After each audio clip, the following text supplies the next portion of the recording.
And in my playbook tonight, the people of New Jersey, well, they don't need any more gifts from Governor Chris Christie. Under his leadership, the rich get tax breaks while everyone else gets a pay cut, a pension cut, or a trip to the unemployment office.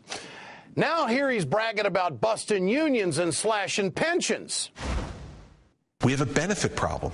It's not an income problem from the state.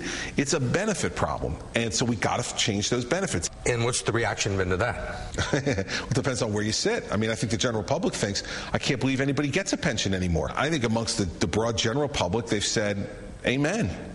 And I think among the public sector unions, they're yelling and screaming. A benefit problem. Let's talk about that benefit problem. Christie rolled back the income tax on people making over $400,000 a year to pay for it.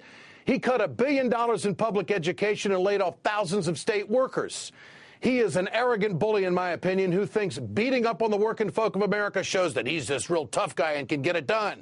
For more, let's bring in Marianne Woods Murphy, a high school Spanish teacher who was voted New Jersey's Teacher of the Year last year. She strongly is against Governor Christie.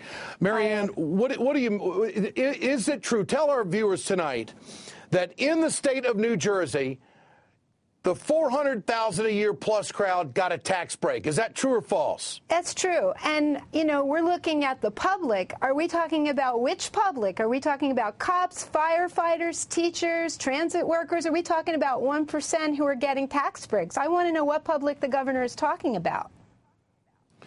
Well, the public he's talking about is the middle class, and he says that there is a benefit problem.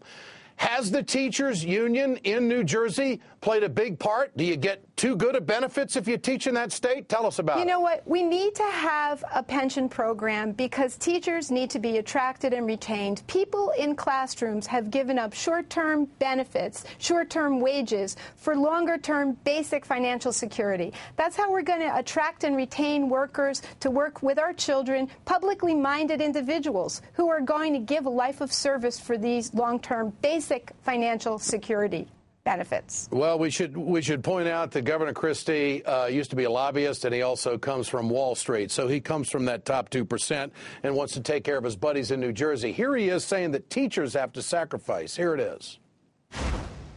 I'm the first person to expose them for what they've been doing to the public. You want the public employee unions to share the pain? You bet. I want them to share in the sacrifice. And this is what I say to public sector unions. Listen, you can boo me now, but I'm the first governor who's walked into this room in 10 years and told you the truth.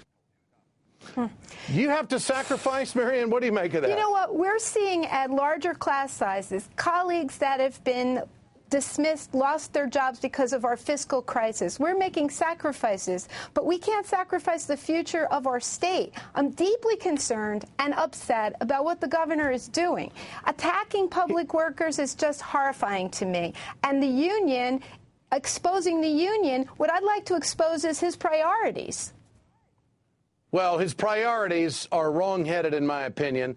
You know, I realize that a lot of people got to pay the piper, but for him to give a tax break to people who make over $400,000 a year in New Jersey, I find repulsive, and then take it out of the hides of the hard-working Americans. Marianne Woods Murphy, good to have you with us tonight. Keep up the fight. Thanks so much. Thanks, Ed. And we should point out, in that story last night on 60 Minutes, I was amazed that that part of the story was not in there, the tax breaks for the rich.